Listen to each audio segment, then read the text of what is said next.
أنتم هؤلاء تدعون لتنفقوا في سبيل الله فمنكم من يبخل ومن يبخل فإنما يبخل عن نفسه والله الغني وأنتم الفقراء وإن تتولوا يستبدل قوما غيركم ثم لا يكونوا أمثالكم صدق الله العظيم.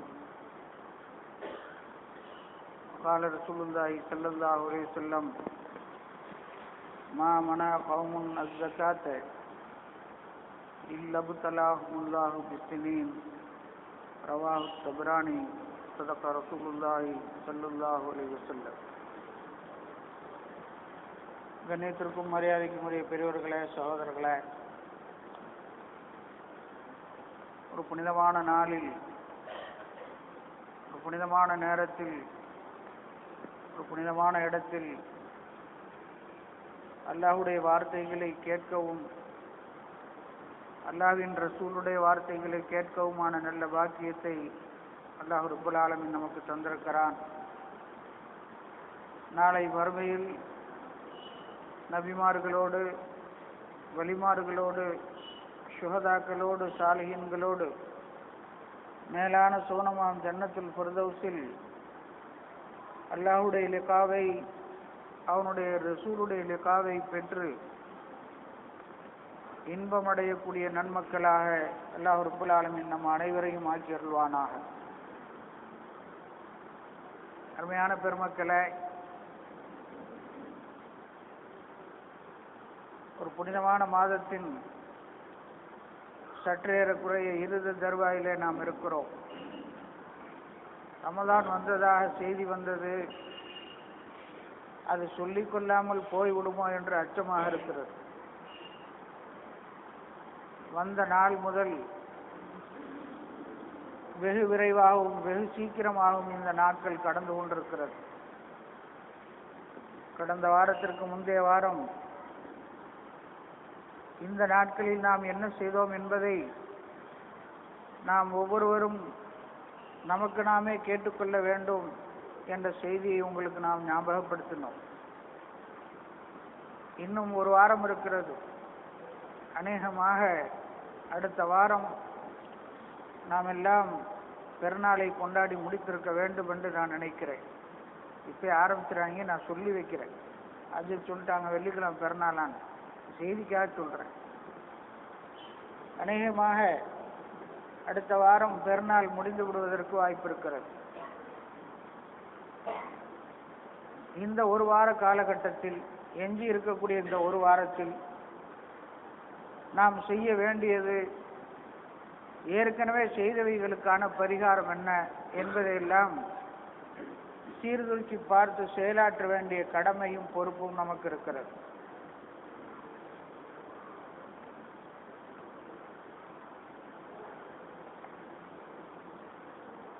அருமையான பெருமக்களே, இந்த மாதத்தில் பல்வேறு காரியங்களை, பல்வேறு நன்மைகளை நாம் செய்து கொண்டிருக்கிறோம். செய்ய வேண்டும் என்று நமக்கு பணிக்கப்பட்டிருக்கிறது. அந்த கடமைகள் அல்லாத உபரியான பல்வேறு வணக்க வழிபாடுகளை நாம் செய்து கொண்டிருக்கிறோம். எல்லாம் வல்ல அல்லாஹ் தஆலா அவைகளெல்லாம் அங்கீகரிக்க வேண்டும். அதற்கான பிரதிபலனை அல்லாஹ் ரப்பல் ஆலமீன் நமக்கு தர வேண்டும். அதற்கு வாய்ப்பு பெற்றவர்களாக நாம் ஆக வேண்டும். அல்லாஹ் நம்மை அப்படி ஆக்கி வைக்க வேண்டும். அருமையான பெருமக்களே, புனிதமான மாதத்தில் நாம் செய்யக்கூடிய ஏராளமான செயல்கள் இருந்தாலும் இந்த மாதத்திலே நாம் அதிகமாக செய்ய வேண்டியது ஜகாத் என்று சொல்லப்படக்கூடிய இஸ்லாத்தின் ஐம்பெரும் கடமைகளில் நான்காவது கடமையான ஜகாத். நான் ஏற்கனவே உங்களுக்கு சொல்லியிருக்கிறேன், ரசூலுல்லாஹி ஸல்லல்லாஹு அலைஹி வஸல்லம் அவர்கள் மக்காவிலிருந்து மதீனாவுக்கு ஹிஜ்ரத் போவதற்கு முன்பே தொழுகை கடமையாக்கப்பட்டு விட்டது. ஹிஜ்ரி 2ஆம் ஆண்டில்தான் நபி ஸல்லல்லாஹு அலைஹி வஸல்லம் அவர்கள் மக்காவிலிருந்து மதீனாவுக்கு போன பின்பு 2 ஆண்டுகளுக்கு பின்புதான் நோன்பும் ஜகாத்தும் கடமையாக்கப்பட்டது. நோன்பும் ஜகாத்தும் கடமையாக்கப்பட்ட ஆண்டு ஹிஜ்ரி 2வது ஆண்டு. அந்த ரெண்டும் ஒரே ஆண்டிலே தான் கடமையாக்கப்பட்டது. ஹிஜ்ரத்துக்கு முன்பு கலிமாவும் தொழுகையும் கடமை, ஹிஜ்ரத்துக்கு பின்னால் ஜகாத்தும் நோன்பும் ஹஜ்ஜும் கடமை. ஹஜ்ஜு ஹிஜ்ரி 9வது ஆண்டிலே தான் கடமையாக்கப்பட்டது. ஹிஜ்ரி 9வது ஆண்டு ஃபத்ஹு மக்காவுடைய ஆண்டு இருக்கிறதே, மக்கா வெற்றி கொள்ளப்பட்ட வருடம். அந்த ஹிஜ்ரி 9வது ஆண்டிலே தான் ஹஜ்ஜு கடமையாக்கப்பட்டது. ஆக அப்படி வரிசையாக கடமையாக்கப்பட்ட கடமைகளில் தொழுகைக்கு அடுத்த இடத்தில் இருப்பது ஜக்காத். சையதுனா அபூபக்கர் ரலியல்லாஹு அவருடைய ஆட்சி காலம் முஸ்னத் அஹ்மதிலே பதிவாக இருக்கிற ஒரு விரிவான செய்தி. சையதுனா அபூபக்கர் ரலியல்லாஹு அவருடைய ஆட்சி காலம். முஸைலமத்துல் கஸாப் என்று ஒருவன் இருந்தான். நானும் நபிதான் என்று வாதிட்டுக் கொண்டவன். ரசூலுல்லாஹி ஸல்லல்லாஹு அலைஹி வஸல்லம் அவர்களுடைய மரணத்திற்கு பின்னால் ஒரு சாரார் அந்த முஸைலமாவின் பேச்சை கேட்டுக்கொண்டு ஜகாத்தை கொடுக்க மறுத்ததோடு அதை விடாப்பிடியாக அவர்கள் மறுத்து வந்தார்கள்.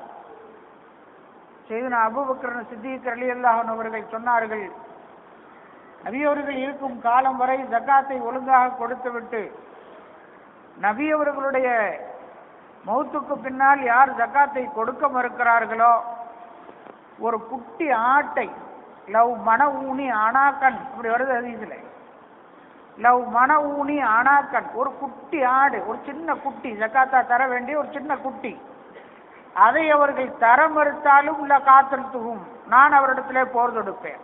யார் சொன்னா? சையதுனா அபூபக்கர் ரலியல்லாஹு அவர்களுடைய ஆட்சி காலத்தில் ஜகாத்துடைய பொருளில் ஒரு குட்டி ஆட்டை தர மறுத்தாலும் அவர்களுக்கு எதிராக நான் போர் தொடுப்பேன் என்று சையதுனா அபூபக்கர் ரலியல்லாஹு அவர்கள் ஆவேசமாக பேசினார்கள். சையதுனா உமர் இப்னுல் கத்தாப் ரலியல்லாஹு அன்ஹு எப்பவும் ஆவேசமா அவங்க தான் பேசுவாங்க, அபூபக்கர் ரலியல்லாஹு அமைதிப்படுத்துவாங்க. ஆனா ஜகாத் விஷயத்துல நிலைமை தலைகீழா இருக்கு. அபூபக்கர் ரலியல்லாஹு அவர்கள் ஆவேசமாக பேசுகிறார்.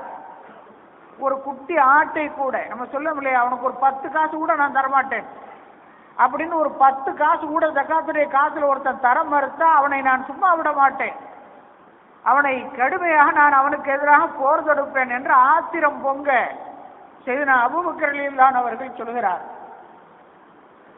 அபூபக்கர் ரலியல்லாஹு அவர்களை சாந்தப்படுத்தி அமைதிப்படுத்தி அண்ணல் உமர் ரலியல்லாஹு அவர்கள் சொன்னார்கள், ஜகாத்து தர மறுக்கிறான் என்பதற்காக நீங்கள் எப்படி போர் தொடுக்க முடியும்?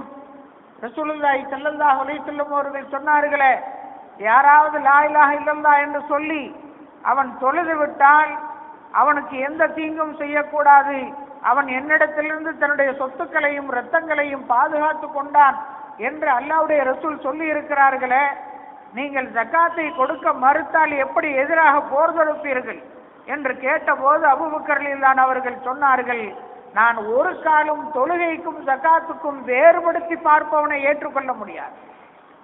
தொழுகைக்கும் ஜகாத்துக்கும், சலாத்துக்கும் ஜகாத்துக்கும் வேறுபாடு இருப்பதாக யாராவது கருதி கொண்டால், தொழுகை விஷயத்துல யார் பொடுபோக்காக இருக்கிறானோ அவன் எப்படி வன்மையாக கண்டிக்கப்பட வேண்டியவனோ, அதுபோல் ஜகாத்தில் யார் பொடுபோக்காக இருக்கிறானோ அவனும் வன்மையாக கண்டிக்கப்படக்கூடியவன். யார் தொழுகை விஷயத்துல பொடுபோக்காக இருப்பதை அனுமதிக்க முடியாதோ அதுபோல் ஜகாத் விஷயத்திலும் பொடுபோக்காக இருப்பதை அனுமதிக்க முடியாது. அப்பொழுதுதான் இந்த வார்த்தை சொன்னான், ஜகாத்து கடமையாகிவிட்ட ஒருவன் ஒரு குட்டி ஆட்டை தருவதற்கு மறுத்தாலும் கூட அவனுக்கு எதிராக நான் போர் தொடுப்பேன் என்று சையதுனா அபூபக்கர் ரலியல்லாஹு அவர்கள் ஆவேசத்தோடு பேசிய போது சையதுனா உமர் ரலியல்லாஹு அவர்கள் சொல்கிறார்கள், ஏன் இவ்வளவு ஆத்திரப்படுகிறார்கள் அபூபக்கர் என்று நான் நினைத்தேன். அந்த அறிவுரை தொடர்ச்சியில வேறொரு அறிவிப்பில் இப்படி ஒரு செய்தி இருக்குது, ஜகாத்து கொடுக்க மறுப்பவரிடத்திலே போர் தொடுப்பேன் என்ற ஆத்திரத்தோடு அபூபக்கர் ரலியல்லாஹு அவர்கள் பேசுகிற போது உமர் ரலியல்லாஹு அவர்கள் சொன்னார்கள், ஆத்திரப்படாதீர்கள், அமைதியை கையாளுங்கள் என்று. அப்ப ரொம்ப கோவமாட்டாங்க அபூபக்கர் ரலியல்லாஹு. நான் எழுப்பு கொடுத்தாங்க, நல்ல நிம்மதியா தூக்கம். பள்ளிவாசலுக்கு வந்தா தான் தூக்கமே வரும் நம்மளுக்கு. ஜும்மாக்கு வந்தா எங்கிருந்தா வருமோ தெரியாது. வீட்டுல வரும்போதே சொல்லிட்டு வரும், நான் போய் தூங்கிட்டு வந்துடுறேன் செத்த நேரம் அப்படி. இந்த ஊர்ல இருக்காது, வெளியூர்ல நான் செத்த நேரம் போய் பள்ளியாசலில் தூங்கிட்டு வந்துடுறேன் அப்படின்னு வர்றவங்களாம் இருக்கிறாங்க. அப்படி எப்படி தூக்கம் வருதுன்னு தெரியல. இது பரவாயில்ல, தராவிகளை நின்றுக்கிட்டு தூங்குறத பார்க்க ஒரு அபூர்வமான காட்சி. ஒவ்வொருத்தரும் ஒவ்வொரு மாதிரி தக்பீரை கட்டிக்கிட்டு அழகான தூக்கம். கீழே உழுவ போறாரா ருக்குக்கு போறாரான்னு தெரியல, அப்படி ஒரு தூக்கம் தூங்குறார். இந்த ஊர்ல இல்லை, அது வெளியூர்ல தான், பெரிய வள்ளிவாசல்ல இல்லை, வேற வள்ளிவாசல்ல. தூங்கக்கூடாது, சொல்ற செய்திகளை கேட்கணும். நான் சில நேரத்தில் சடவா சொல்றது உண்டு. நீங்க தயவு செய்து மதுக்கூர்வாசிகள் கோபமாக எடுத்துக்கொள்ளக்கூடாது. நான் சில விஷயங்களை பேசுவதற்கு யோசிப்பதற்கு காரணம், சொல்லும் போது கேட்டுக்கொள்கிறார்கள், பள்ளியை விட்டு வெளியேறுகிற போது அதை விட்டு விட்டு போய்விடுகிறார்கள். எனக்கு அதுதான் ஆத்திரமாக இருக்கிறது. 10 செய்தி சொல்லக்கூடிய நேரத்தில் 2 செய்திகளையாவது காதில் போட்டு கொண்டால் சொல்வதற்கும் கூட எவ்வளவோ செய்திகள் இருக்கிறது சொல்வதற்கு. இன்று ஜக்காத்துடைய பாடத்தை எடுத்து பார்த்தால் ஏகப்பட்ட செய்திகள். எப்பொழுதும் குறிப்பெடுத்து பேச வழக்கம் எனக்கு கிடையாது. குறிப்பெடுத்து பேசுறது என் வழக்கிலே கிடையாது. நான் எப்பவும் குறிப்பெடுத்து பேச மாட்டேன். ஆனால் இன்று நான் அமர்ந்து குறிப்பெடுத்தேன். குறிப்பெடுப்பதற்கு 2 சீட்டுகள் வந்து விட்டது.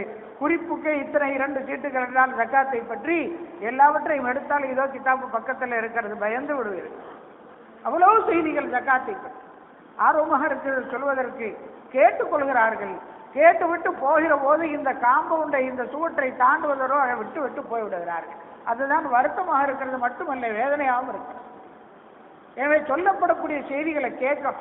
10 செய்திகள் சொல்லப்பட்ட அதில் 10ஐ நம்மால செயல்படுத்த முடியலைன்னாலும் ஒரு 2 செய்திகளையாவது நாம் செயல்படுத்துறதுக்கு முயற்சிக்கணும். இப்படி ஏதோ கேட்டோம், வெள்ளிக்கிழமை வரும், சும்மா வரும், பயான் பண்ணுவாங்க, இந்த பள்ளி எஜத்து பேசினார், அந்த பள்ளி எஜத்து பேசினாங்க போயிட்டோம் அப்படிங்கிற நிலை இருக்கக்கூடாது. சும்மா ஒரு அரசியல் கட்சியினுடைய தலைவர், இந்த இடத்துல பேரை சொல்லக்கூடாது, ஒரு அரசியல் கட்சியினுடைய தலைவர், கொஞ்சம் விவகாரமான ஆள். அவர் ஒரு முறை சொன்னார், எங்களிடத்துல மட்டும் ஜும்மா மேடைகள் இருக்குமானால் நாங்கள் எப்பயும் ஆட்சிக்கு வந்திருப்போம். அநேகமாக விளங்கியவர்கள் விளங்கி இருப்பீர்கள் என்று நினைக்கிறேன். வெள்ளி மேடைகள் மட்டும் எங்களுக்கு கிடைத்திருந்தால், வாரம் எங்களுடைய மக்களுக்கு பேசக்கூடிய வாய்ப்பு மட்டும் எங்களுக்கு கிடைத்திருந்தால் நாங்கள் என்னைக்கே ஆளுங்கட்சியா வந்திருப்போம் அப்படின்னு சொன்னார். அது நடக்கிற காரியமாங்கிற கேள்வியெல்லாம் கேட்கப்படாது. அவர் சொன்னது அப்படி. காரணம், இதனுடைய வலிமை என்னன்னு அவருக்கு தெரிஞ்சிருச்சு, நமக்கு புரியல. நம்ம எப்பவுமே அப்படித்தான்.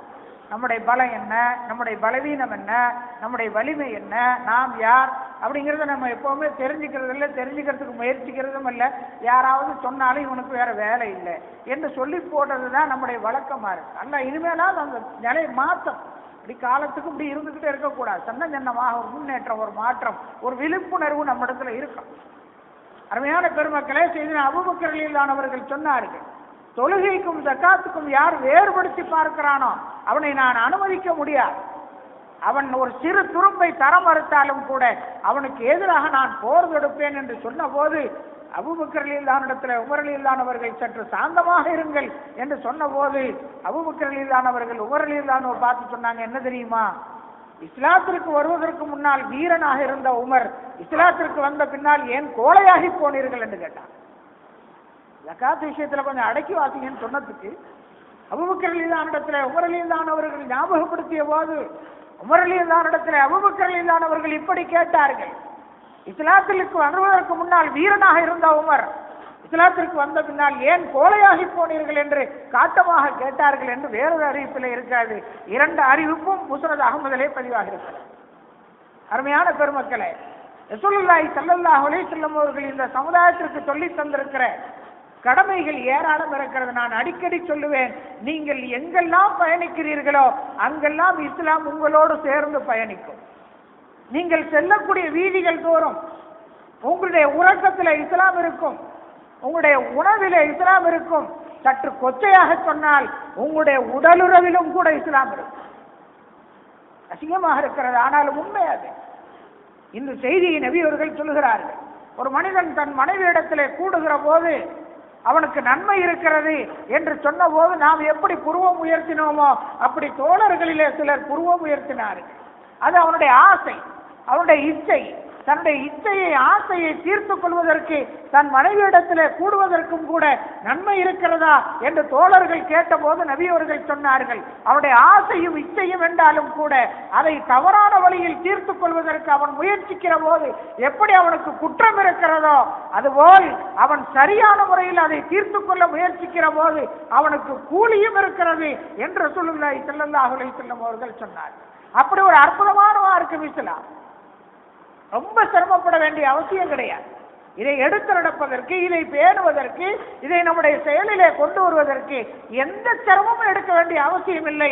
போகிற போக்கில், நடக்கிற நடையில், உறங்கும் உறக்கத்தில், உண்ணும் உணவில் நம்முடைய கணப்பொழுது கூட தவறாது. எல்லாவற்றிலும் இஸ்லாம் உங்களோடு சேர்ந்து பயணிக்கும். அப்படி ஒரு அற்புதமான மார்க்கம் அது. சொல்ல போனால் நம்முடைய உறுப்புகளில் ஒரு உறுப்பு இஸ்லாம். உங்களுடைய கை உங்களோடு பயணிக்கிறது, உங்களுடைய நாவு உங்களோடு பயணிக்கிறது. நீங்கள் உறங்குகிற போது உங்களுடைய உறுப்புகள் உறங்குகிறது, நீங்கள் விழித்தெழுகிற போது உங்களுடைய உறுப்புகள் விழித்தெழுகிறது. அதுபோல் இங்கே உறுப்பை விடவும் சற்று மேலாக உறங்குகிற போது உறுப்புகளும் உறங்குகிறது. ஆனால் இஸ்லாம் எப்படிப்பட்ட உறுப்பு தெரியுமா? நீங்கள் உறங்கி கொண்டிருந்தாலும் அது விழித்திருக்கும். அப்படிப்பட்ட ஒரு அதிகற்புதமான மார்க்கம் அது. அந்த மார்க்கத்தை ஏற்றிருக்கிற, அந்த மார்க்கத்தை ஒப்புக்கொண்டிருக்கிற இந்த சமுதாயம் அந்த மார்க்கத்தை பேணுவதில் காட்டக்கூடிய கவனக்குறைவு, அதை எடுத்து நடப்பதில் செலுத்த வேண்டிய கவனம் எவ்வளவு கீழான நிலையிலே நாம் போய்கொண்டிருக்கிறோம் என்பதை புரிந்து கொள்ள கடமைப்பட்டிருக்கிறோம். பெருமக்களே, கடந்த காலம் எப்படி போனாலும் இனி வரக்கூடிய காலங்களில் நம்மை திருத்திக் கொள்ளவும் மாற்றிக்கொள்ளவும் நாம் முயற்சிக்க வேண்டும். அது செய்யாமல் போனால் மற்றவற்றுக்கும் நமக்கும் வித்தியாசம் இல்லாமல் போய்விடும் என்பதை நாம் புரிந்து கொள்ள கடமைப்பட்டிருக்கிறோம். எனவேதான் ஜகாத் இருக்கிறதே, ஒரு மனிதன், ஒரு முஸ்லிம் தான் சம்பாதித்தது என்றாலும் கூட, தன்னுடைய பொருள் என்றாலும் கூட, தன்னுடைய சொத்து என்றாலும் கூட, என்னுடைய உழைப்பால், என்னுடைய சிரமத்தால், என்னுடைய கஷ்டத்தால் நான் உழைத்த சொத்துக்கள் இவை, நான் ரத்தம் சிந்தி வேர்வை சிந்தி சம்பாதித்திருக்கிறேன், இந்த பொருளை இன்னொருவனிடத்தில் நான் எப்படி தூக்கி கொடுக்க முடியும் என்று யாராவது கேட்டால் அவன் காரூனுக்கு சமமானவன். அல்லாஹ் நம்மை மன்னிக்க வேண்டும், காக்க வேண்டும். அவன் காரூனுக்கு சமமானவன். ஏன் தெரியுமா? அவன்தான் அப்படி சொன்னான். அவன்தான் அப்படி சொன்னான். அருள்முறை குர்ஆன் பேசும், வஆத்தைனாஹு மினல் குனூஸி மா இன்ன மஃபாத்திஹு லதனூ பில் உஸ்பத்தி உலில் குவ்வா. நாம் அந்த காரூனுக்கு கொடுத்திருந்தோம், அவன் வைத்திருந்த ஹசானாக்களின் சாவிகள் இருக்கிறதே, அந்த சாவிகளை சுமந்து செல்வதற்கு ஒரு பெரும்படை தேவைப்படும். அவன் சாவியை தூக்கிட்டு போறது ஒரு பெரும் படை தேவைப்படும். தனு என்ற வார்த்தைக்கு அரபி அகராதியில் நம்முடைய அருள்முறை குர்ஆனுக்கு விளக்கம் தந்த விரிவுரையாளர்கள் அழகான பொருள் சொல்கிறார்கள். அது அந்த சாவிகளை தூக்கி செல்ல முடியாமல் தூக்கி செல்லுவார்கள். ஒரு பெரும் கூட்டம் தூக்கிட்டு போக முடியாது. அந்த வார்த்தைக்கு அதான் அர்த்தம். சொல்ல முடியாது, தூக்க முடியாமல் தூக்கிட்டு போறாங்க, தூக்க முடியாமல் தூக்கிட்டு போவான். அப்படி ஒரு ஹசானாக்களுக்கு சொந்தக்காரன் காரூன். அவன் சொன்னான், மூசா அலைஹிஸ்ஸலாம் அவர்கள் ஜகாத்தை கொடு என்று கேட்டான். ஜகாத்தை கொடுன்னு கேட்டான். அவன் சொன்னான், காரூன் ஏன் கொடுக்கணும், எதுக்காக கொடுக்கணும்? நாம் இல்லை சிலர் இப்படி பேசுகிறோமே, என்ன அதுக்காக இப்படி போட்டு கொடுத்துட்டு இருக்க முடியுமா? வரதெல்லாம் அவள்கிட்ட கொடுத்துட்டு அவன் மற்றக்கெல்லாம் என்ன செய்யறது? நமக்கு மனைவி மக்கள் இல்லையா, நமக்கு பிள்ளைங்க இல்லையா என்று கேட்கக்கூடியவர்கள் இருக்கிறார்கள் நம்மில. அப்படி கேட்பவர்கள் இந்த செய்தியை உங்களுடைய கவனத்திலே வையுங்கள். அல்லாஹ் சொன்னான், காரூன் சொன்னான் என்று. அவன் சொன்னான், இன்னமா ஊசி சுகாலா இல்மின் இந்தி, நான் ஏன் கொடுக்க வேண்டும்? என்னுடைய கல்வியால், என்னுடைய அறிவாற்றலால், என்னுடைய உழைப்பால் நான் இதை சம்பாதித்து வைத்திருக்கிறேன். இதுல நான் யாருக்கும் பங்கு கொடுக்க முடியாதுன்னு சொன்னான். யார் சொன்னா? காரூன் சொன்னான். என்னுடைய உழைப்பு, என்னுடைய அறிவு, என்னுடைய சுய சம்பாத்தியம், என்னுடைய சாமர்த்தியம், என்னுடைய சௌராதி நான் சம்பாதித்தது. என்னுடைய சமயோசித புத்தியால் நான் சம்பாதித்து வைத்திருக்கிற போது இதை இன்னொருடத்துல கொடுப்பதற்கு நான் முடியாது என்று சொன்னான். கடைசியில் என்ன ஆச்சு தெரியுமா? நம்முடைய கவனத்தில் இருக்க வேண்டிய வசனம், ஃபஹஸஃப்னா பிஹி வ பிதாரிஹில் அர்த். அல்லாஹ் சொன்னான், காரூனை பற்றி சொல்லுகிற போது ஜகாத்தை கொடுக்க மறுத்தான் காரூன். தன்னுடைய சம்பாத்தியம் என்னுடைய பலம், அது என்னுடைய பராக்கிரமத்தால் நான் சம்பாதித்தவை, என்னுடைய சக்தியால் வந்தவை, எல்லாம் நான் யாருக்கும் கொடுக்க முடியாது என்று அவன் பேசினான். கடைசியிலே காரூனும் காரூன் வசித்த வசிப்பிடமும் இரண்டும் பூமிக்குள்ளே இழுக்கப்பட்டு கொண்டிருக்கிறது. அவனை நாம் பூமிக்குள்ளே விழுங்க வைத்திருக்கிறோம் என்று குர்ஆன் சொல்கிறது. அருமையான பெருமக்களே, நாம் சம்பாதித்தது, நான் அடிக்கடி சொல்வதுண்டு, எந்த பொருளையும் என்னுடையது என்று தயவு செய்து நீங்கள் சொல்லாதீர்கள். எந்த பொருளையும் என்னுடையது என்று தயவு செய்து சொல்லாதீர்கள். உங்களுடையது, என்னுடையது அப்படின்னு சொல்றதுக்கு எதுவும் கிடையாது. அல்லாஹ் நம்முடைய கையில வைத்திருக்கிற ஒரு அமானத், அவ்வளவுதான். இப்போதைக்கு அந்த பொருளுக்கு பொறுப்புதாரி நான், அவ்வளவுதான்.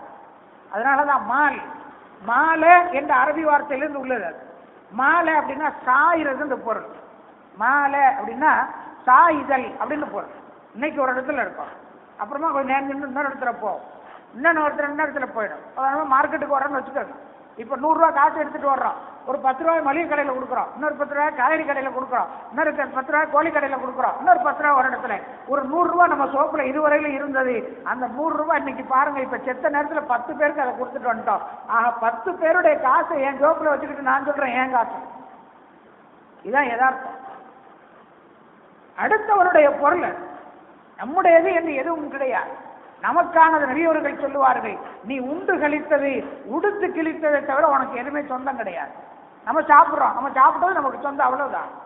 உடுத்து கிழித்தது, நாம் ஏதோ உடுத்துனா கிழிச்சுட்டோம், முடிஞ்சு போச்சு. இதை தவிர வேறு எதுவும் எனக்கு சொந்தம் இல்லை. இப்படி பேசினா நிறைய செய்தி இருக்கு. நபி ஸல்லல்லாஹு அலைஹி வஸல்லம் அவர்கள் தன்னுடைய மக்களை அப்படித்தான் வளர்த்து வைத்திருந்தார்கள், தன் தோழர்களை அப்படித்தான் உருவாக்கி வைத்திருந்தார்கள்.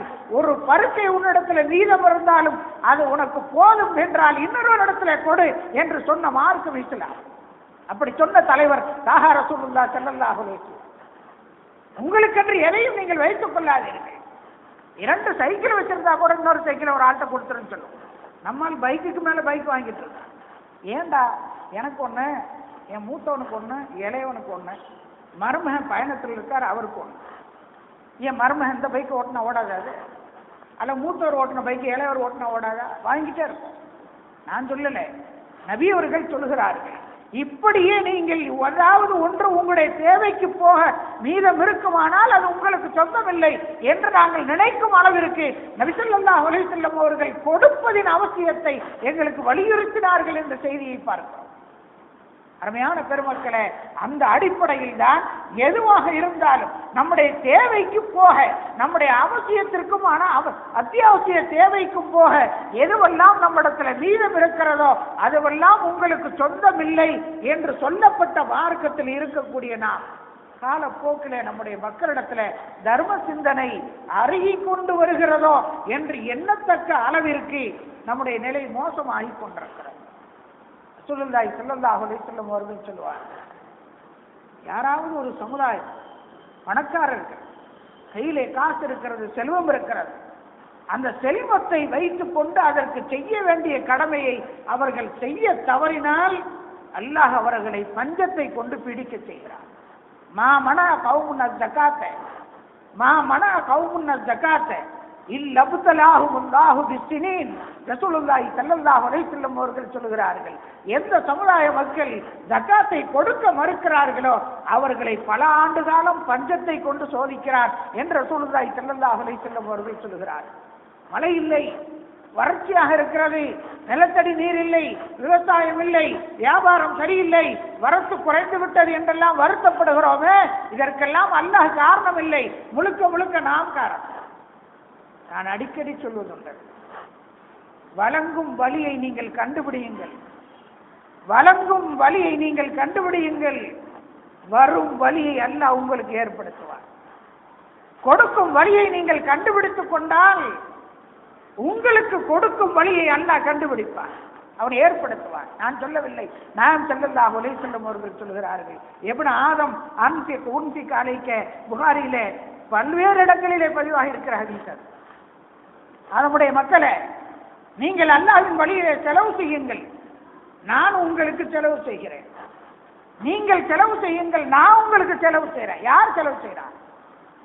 நாம் செலவு செய்யக்கூடிய செலவினத்திற்கு பரிகாரமாக அல்லாஹ் செலவு செய்கிறான் நமக்கு.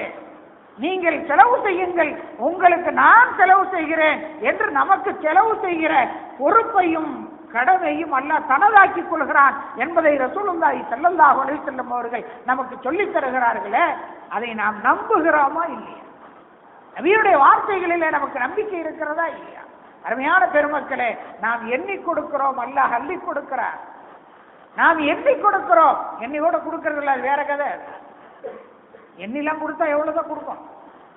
ஜகாத்துக்கு 100க்கு 2 கொடுக்கணும் அப்படின்னு சட்டம் இருக்கு. நமக்கெல்லாம் தெரியும், 100க்கு 2 எல்லாருக்கும் தெரியும், தெரியாத ஆள் யாருமே கிடையாது. 100க்கு 2 கொடுக்கணும் அப்படின்னு தெரியும், எல்லாருக்கும் தெரியும். நான் போன வருஷம் இதே நேரத்தில் ஜகாத்தை பற்றி பேசும்போது அதனுடைய அளவு என்ன, எவ்வளவு கொடுக்கணும், சங்கத்துக்கு என்ன, வெள்ளிக்கு என்னன்னு சொல்லியிருக்கு. அதற்கான கணக்கு பார்த்து கொடுத்தாலே ஏகப்பட்டது கொடுக்கும். ஆனா நம்ம அப்படி கொடுக்குற மாண்டா இல்லை. நம்ம என்ன நினைக்கிறோம் தெரியுமா? 50ஐயும் 100ஐயும் கொடுத்துட்டு திருப்தி பட்டுக்கிறோம். ரைட்டு, கொடுத்தாச்சு, ஒரு 4 பேருக்கு கொடுத்துட்டோம், ஒரு 5 பேருக்கு கொடுத்துட்டோம், கொடுத்தாச்சு, முடிஞ்சு போச்சு, நம்முடைய ஜக்காத்து முடிந்து விட்டு நான் ஜக்காத்தெல்லாம் கொடுத்து முடிச்சுட்டேன் என்று நமக்கு நாமே திருப்தி பட்டுக் கொள்கிறோம். இல்லை பெருமக்களே, ஒருத்தர் 4 ரக்காத் தொழணும், 2 ரக்காத்து தொழுதுட்டு 4 ஹவர் தொழுதுட்டுன்னு சொன்னார், ஏத்துக்கிறோமா? நம்ம 4 ரக்காத் தொழுவணும், அவரு 2 ரக்காத்து மட்டும் சொல்றார், தொழுதுட்டு நான் தொழுதுட்டேன் லோகர் அப்படின்றார், ஏத்துக்க முடியுமா? அதை அவர் தொழுகிறது 4 ரக்காத் தொழுவணும், ஆனா அவர் தொழுது 2 தான், அதை எப்படி ஏத்துக்கிற முடியும்? நாம அப்படி நினைக்கிறோம். கொடுக்க வேண்டியதை சரியாக கணக்கிட்டு கொடுக்காமல், கணக்கிடுவதை கூட பொருட்படுத்தாமல், அல்லது கணக்கிட வேண்டும் என்ற எண்ணம் கூட இல்லாமல் எதையோ 1 2ஐ கொடுத்து விட்டு நான் கொடுத்து விட்டேன் என்று நம்முடைய கடமை முடித்து விட்டதாக நாம் நினைத்து கொண்டால், லொஹர் தொழ வேண்டிய 4 ரக்காத்து தொழ வேண்டிய ஒருவன் 2 ரக்காத்து தொழுது விட்டு திருப்திப்பட்டு கொண்டால் என்ன நிலையோ அதே நிலைதான் இதற்கும் என்பதை நாம் புரிந்து கொள்ள கடமைப்பட்டிருக்கிறோம். அருமையான பெருமக்களே, நாம் எண்ணி கொடுப்போம், நாம் எண்ணி கொடுப்போம், அல்லாஹ் அள்ளி கொடுக்கிறான். நாம் கொடுக்கும் வழியை கண்டறிகிற போது நமக்கு கொடுக்கும் வழியை அல்லாஹ் கண்டுபிடித்து விடுகிறான். நம்ம அவன் கொடுக்க ஆரம்பித்து விடுகிற போது போதும் போதும் என்று சொல்லத்தக்க அளவிற்கு நமக்கு கொட்டி கிடக்க ஆரம்பித்து விடுகிறது என்பதை நீங்கள் அனுபவத்தின் மூலமாக பார்த்து உணர முடியும். ஒரே ஒரு செய்தி உங்களுடைய ஞாபகத்திற்கு சொல்லுகிறேன், ஏற்கனவே சொன்ன செய்தி தான். அன்னை ஆயிஷா ரலியல்லாஹு அன்ஹா அவர்கள் ரசூலுல்லாஹி ஸல்லல்லாஹு அலைஹி வஸல்லம் அவருடைய மனைவிமார்களில் சற்று வித்தியாசமானவர். குறிப்பாக தர்ம விஷயத்துல ஒரு சின்ன பேரிச்சம்பழம் வச்சிருந்தாங்க அம்மா சாப்பிடுறது. ஒரே ஒரு சின்ன பேரிச்சம்பழம் அடுக்கலையில இருந்தது. அதை எடுத்து சாப்பிடலாம் என்று நினைக்கிற போது வாசலிலே ஒரு தாயின் குரல், பசிக்கிறது, ஏதாவது இருந்தால் கொடுங்க. ரசூலுல்லாஹி ஸல்லல்லாஹு அலைஹி வஸல்லம் அவர்கள் தன் மனைவிமார்களை வார்த்தெடுத்திருந்த விதம், நபியுடைய சகவாசத்தால் அந்த தாய்மார்களிடத்தில் இருந்த தயால குணம் வரலாறு வியப்படைகிறது, ஆச்சரியமாக இருக்கிறது. உண்ணலாம் என்று ஒரே ஒரு பேரிச்சம்பழம் இருக்கிறது, வாசலிலே ஒரு ஏழை தாயின் குரல் கேட்கிறது, ஏதாவது கொடுங்கள். அன்னை ஆயிஷா ரலியல்லாஹு அன்ஹா இருந்த ஒரே ஒரு பேரிச்சம்பழத்தை எடுத்து கொண்டு வந்து வாசலிலே நின்ற ஏழை தாயிடம் கொடுக்கிறார். அந்த ஏழை தாயுடன் 2 சிறுமிகள், அநேகமாக அந்த தாயின் பிள்ளைகளாக இருக்க வேண்டும். 2 சிறுமிகள் கூட இருக்கிறார்கள். அந்த ஒரு பேரிச்சம்பழத்தை 2ஆக கிழித்த அந்த தாய், ஏழை தாய் தன் 2 மகள்களுக்கும் பிரித்து கொடுக்கிறார். பிரித்து கொடுத்து விட்டு அவர் போய் விடுகிறார். அன்னை ஆயிஷா ரலியல்லாஹு அன்ஹா இதை பார்த்து கொண்டிருக்கிறார். நபி அவர்கள் வீட்டிற்கு வருகிறார்கள். ரசூலுல்லாஹி ஸல்லல்லாஹு அலைஹி வஸல்லம் இடத்துல ஆயிஷா ரலியல்லாஹு அன்ஹா நடந்ததை சொல்கிறார். அப்பொழுது நபி அவர்கள் ஒரு வார்த்தை சொன்னார். அருமையான பெருமக்களே, 4 பொம்பளை பிள்ளை இருக்குன்னு வருத்தப்படக்கூடிய சகோதரர்கள் இந்த செய்தியை உங்களுடைய கவனத்தில் வைத்துக் கொள்ளுங்கள். 4 பொம்பளை பிள்ளை, 5 பொம்பளை பிள்ளை என்றெல்லாம் கவலைப்படுகிறோமே, அல்லாஹ் கொடுத்தவன் உங்களுக்கு கொடுப்பான். பெண் பிள்ளைகளை கொடுத்தவன், மரம் வைத்தவன் தண்ணீர் ஊற்றுவான் என்று சொல்கிறார்களே, பெண் பிள்ளைகளை கொடுத்தவன் அல்லாஹ் உங்களுக்கு கொடுப்பான். அதுல எந்த மாற்றமும் இருக்காது, நமக்கு தெரியவில்லை, எவ்வளவுதான். அன்னை ஆயிஷா ரலியல்லாஹு அன்ஹா இந்த செய்தியை நபியரிடத்தில் சொல்கிறார்கள். சொல்லுகிற போது நபி அவர்கள் சொன்னார்கள், யாராவது ஒரு தந்தைக்கு அல்லாஹ் பெண் பிள்ளைகளை கொடுத்து, ஒன்றோ இரண்டோ பெண் பிள்ளைகளை கொடுத்து, அந்த பெண் பிள்ளைகளின் எதிர்கால வாழ்க்கையை சரியாக எந்த தந்தை அமைத்து கொடுக்கிறாரோ அந்த பெண் பிள்ளைகள் நாளை மறுமையில் நரகத்தை விட்டு தடுப்பாரனாக அந்த பெண் பிள்ளைகள் இருக்கும் என்று ரசூலுல்லாஹி ஸல்லல்லாஹு அலைஹி வஸல்லம் அவர்கள் சொன்னார். ஒரு காலம் பெண் பிள்ளைகள் பிறந்தால் இன்றும் இருக்கிறத பொட்ட கழுத பிறந்திருக்கு.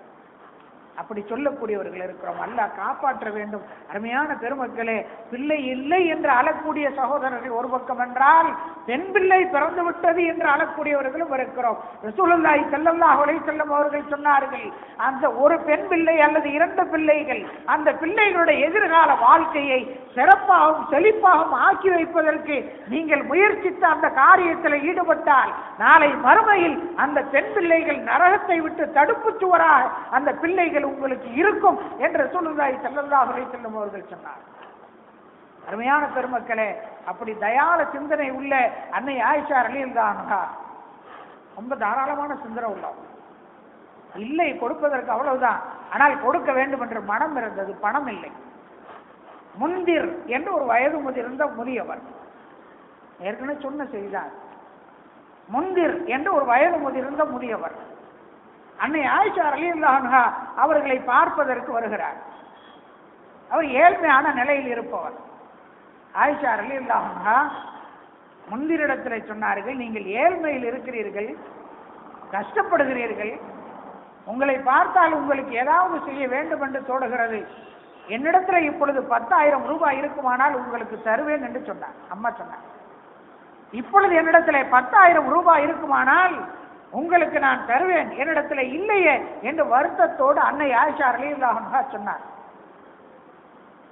பேசிக்கொண்டிருந்து விட்டு முதியவர் போய்விடுகிறார். அவர் வெளியேறிய சற்று நேரத்திற்கெல்லாம் அன்னை ஆயிஷா ரலியல்லாஹு அன்ஹா அவருடைய வீட்டுக்கு ஆட்சி அதிகாரத்தில் இருக்கக்கூடிய அரசு ஊழியர் ஒருவர் வருகிறார். அவர் கையிலே ஒரு பணமுடிப்பு. அன்னை ஆயிஷா ரலியல்லாஹு அன்ஹா அவரிடத்தில் கொண்டு வந்து அந்த 10,000 பணமுடிப்பை ஆயிஷா ரலியல்லாஹு அன்ஹா அவரிடத்தில் கொடுத்து, அரசாங்கத்தின் உங்களுடைய தேவைக்கான நிதியாக இது தர வேண்டும் என்று கலீஃபா உமர் என்னை அனுப்பினார். கலீஃபா உமர் ரலியல்லாஹு அவர்கள் அரசின் நிதியாக உங்களுடைய ஜீவனாம்சத்திற்கு, உங்களுடைய செலவினங்களுக்கு 10,000 மிருகத்தை உங்களுக்கு தந்துவிட வேண்டும் என்று அரசு பணமாக உங்களுக்கு தருவதற்கு பணிக்கப்பட்டிருக்கிறேன் என்று சொல்லி அவர் கொண்டு வந்து அந்த பணத்தை கொடுக்கிறார். பார்வையில் படும் தூரத்தில் முந்திர் போய் கொண்டிருக்கிறார். அன்னை ஆயிஷா ரலியல்லாஹு அன்ஹா சற்று முன்னர் தான் சொன்னாங்க, ஒரு 10,000 ரூபாய் இருந்தா உனக்கு கொடுப்பேன். அவர் கண்ணு கட்டும் தூரத்திலே போகிறார். அன்னை ஆயிஷா ரலியல்லாஹு அன்ஹா அந்த முதியவர் முந்திரை அழைக்கிறார்கள்.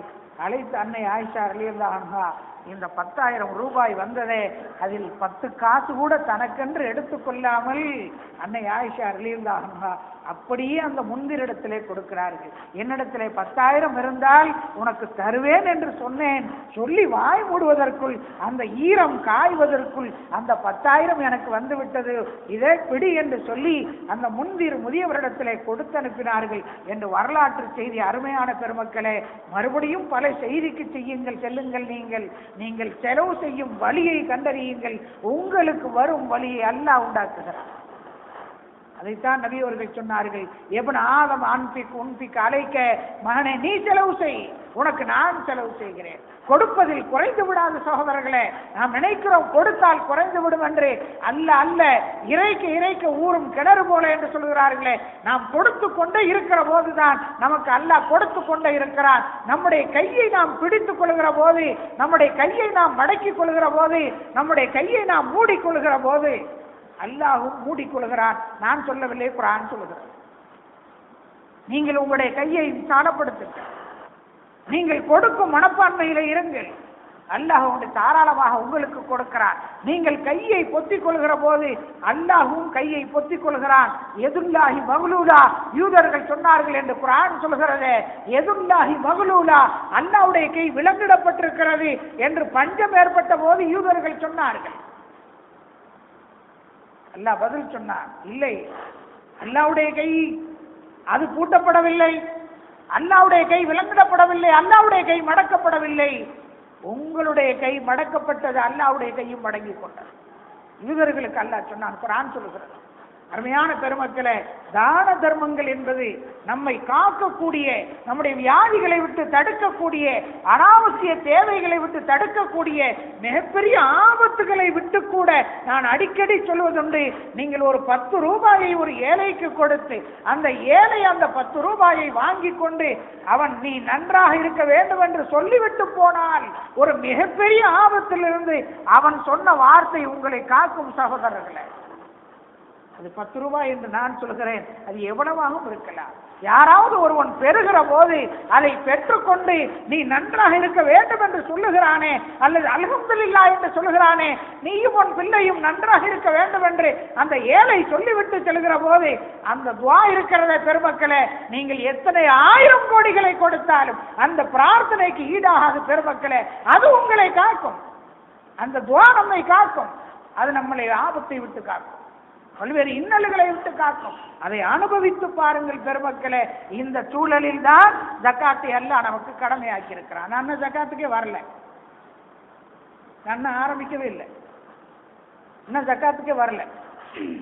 கொடுப்பது என்று முடிவெடுத்து விட்டால், தானம் செய்வது தர்மம் செய்வது என்று முடிவெடுத்து விட்டால், அல்லாஹ் நமக்கு தரக்கூடிய வழி இருக்கிறதே, நமக்கு வரக்கூடிய வழி இருக்கிறதே, அந்த வழியை அல்லாஹ் திறந்து விட்டு விடுகிறான். கடைசியிலே போதும் போதும் என்று சொல்லத்தக்க அளவிற்கு அன்னை ஹாஜர் அலைஹிஸ்ஸலாத்து வஸ்ஸலாம் ஜம்சம் தண்ணீரை போதும் போதும் என்று சொல்ல சொல்ல அது பீரிட்டு அடித்ததே, அந்த அல்லாஹ் இப்பொழுதும் இருக்கிறான். ஜம்சம் கிணறு வற்றவில்லை சகோதரர்களே. உலகம் உள்ளளவும் காற்றும் கடலும் உள்ளளவும் அது பீரிட்டு அடித்துக் கொண்டே இருக்கிறது. போதும் என்று சொன்னார்கள், நிறுத்தப்படவில்லை. நாமும் போதும் என்று சொன்னாலும் கூட அது நிறுத்தப்படாது. எனவே தயவு செய்து இனி வரக்கூடிய காலங்களிலாவது தர்ம சிந்தனை நாம் அதிகப்படுத்திக் கொள்ள வேண்டும். 100 ரூபாய் என்னுடைய மனைவி மக்களுக்காக நான் செலவு செய்கிறேன் என்றால் ஒரு 10 ரூபாயை அல்லது ஒரு 20 ரூபாயை யாரோ ஒரு ஏழைக்காக செலவு செய்யக்கூடிய பழக்கத்தை, ஒரு நல்ல காரியத்திற்கு செலவு செய்யக்கூடிய பழக்கத்தை நாம் உண்டாக்கி கொண்டால் நிச்சயமாக நமக்கு தரப்படுகிற அந்த ரிஸ்க் இருக்கிறதே, அந்த ரிஸ்க் அது ஒரு அவ்வளவு சொல்ல முடியாத, அளவிட முடியாத அளப்பரிய வளர்ச்சியையும் நாமே எதிர்பார்க்காத முன்னேற்றத்தையும் அது பெற்றுவிடும் என்பதை நாம் புரிந்து கொள்ள கடமைப்பட்டிருக்கிறோம். எல்லாம் வல்ல அல்லாஹு தஆலா வணங்கி வாழவும் வழங்கி வாழவும் வல்லல் அல்லாஹ் ரப்புல் ஆலமீன் நம் அனைவருக்கும் அருள் புரிவானாக. வாஹிர் தஅவானா அனில் ஹம்துலில்லாஹி ரப்பில் ஆலமீன். அஸ்ஸலாமு அலைக்கும் வரஹ்மத்துல்லாஹி வபரகாத்துஹு.